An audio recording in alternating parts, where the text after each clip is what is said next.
Judy the athlete, and we're here to help you better your best. I've been reading the updated information in neuroscience.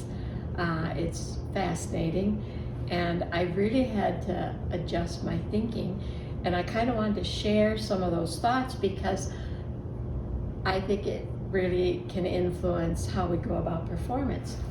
And so the first place I look is conscious subconscious research. And what the studies they're doing are amazing. What they're finding, there's kind of a new theory, a prediction theory, of how the brain, conscious and subconscious work. And what we know pretty much for quite a few years is that 90% or more of what we do every day is done subconsciously. It's automatic, when you're brushing your teeth, you're not thinking about it, stuff like that. So really, while, we always say the conscious is 5% of our brain power and subconscious is 95%, but then you put on top of it that 90% of what we're doing is subconscious, so who's really running the day? Your past or your past experiences, or it's interesting what gets stored in that subconscious, because the subconscious had to get it somewhere. Correct, and the studies they do that we all have, I would say, biases, or because of our experiences, and that's not meant in a poor way, but we think about things in a certain way because of what we know and what our past experiences are. But at any rate, I think it's so valuable because my first question would be, okay, if we're on automatic all day long, for the most part, what's the conscious doing? Because we feel like we're thinking, and some of us are overthinking all the time. And so the research is suggesting what the conscious is there for, mostly is memory, so that if something gets off or something changes, the conscious jumps in and makes the adjustment for us. And what we've talked before about, what if the outcome I'm getting, the pattern I'm stuck in, the subconscious keeps repeating, I gotta change it, or I want to, okay? Then we come in with our conscious mind, and that's what changes it. But does that wake us up so we're doing these things subconsciously? Maybe it's as simple as, walking or whatever else, and then you suddenly stumble, because you didn't lift your foot up enough, or you've got something going on with your foot, and that kind of wakes you and moves you to your conscious. That's where the conscious comes in. They gave the example of catching a ball, and you're on your way to catch this ball, and all of a sudden, the wind moves just a little bit, and that's when the conscious comes in and helps make the adjustment for you to catch the ball. And it's so fascinating. So what is it saying to us? Yes, the conscious is in charge of a lot of things, and as we go through the day, but once again, it's 5%, of our brain capacity. So we are conscientious about what we allow in there and what it's doing. But it's like a lot of my players are always so responsible for everything, and feel responsible for everything. And we could take a lot of that responsibility off of them and let their subconscious do it, knowing, once again, that their conscious is gonna keep on track.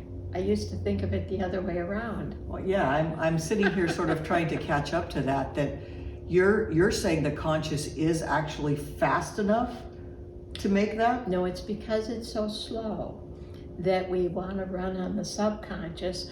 But when there's adjustment that has to be made, like, yes, it can in the moment catch the ball, but it's probably really also coming from the subconscious, because if there's a change, it's funny how it's said, but if there's a change in a rule, the subconscious picks it up much faster than the conscious. So once again, the subconscious is gonna recognize first that the wind just changed, okay? The conscious comes in there to help make the adjustments, which is kind of backwards of what I've been thinking.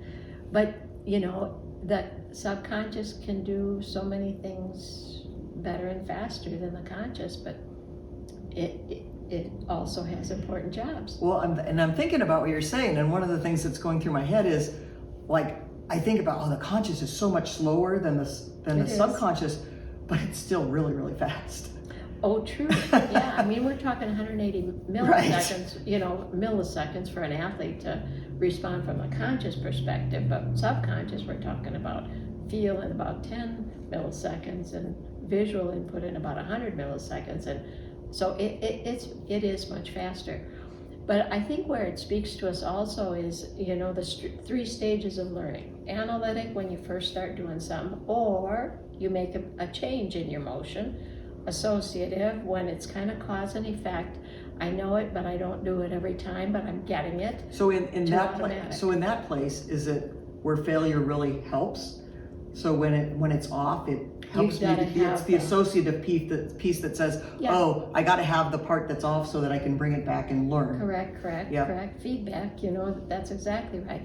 Then, you know, the final stage is automatic. So automatic, once again, there's 5 stages of automatic.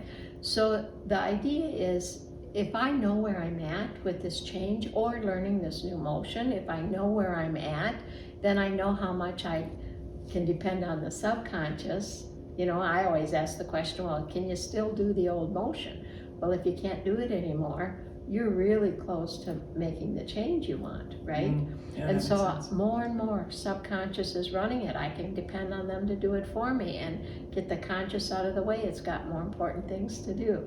And it sounds so simple when you say that, right? Like, I am buying what you're selling, and I know my subconscious can shoot that shot better than anything, because I know that's where it is when I'm in the zone.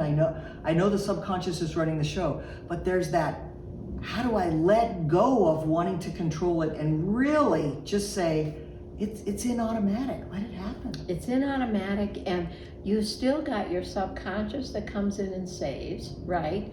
And you know that your conscious can come in and help out if needed, okay? But it doesn't need to be running it. Let the subconscious start, you know, and go with it. Whatever that first thought is that comes in your head, go with it. And I'm hoping this gives, you know, people who perform more a perception that allows them Right? to let it If I happen. could just buy into the axiom, I don't have to have my conscious mind control everything. Correct. It's not fast enough. And the example they give in the research is athletes. It's amazing. So hopefully this gives all of you, you know, the confidence and Permission to Yeah. let your subconscious run the show. Yeah, let it go, and it's free, and have fun.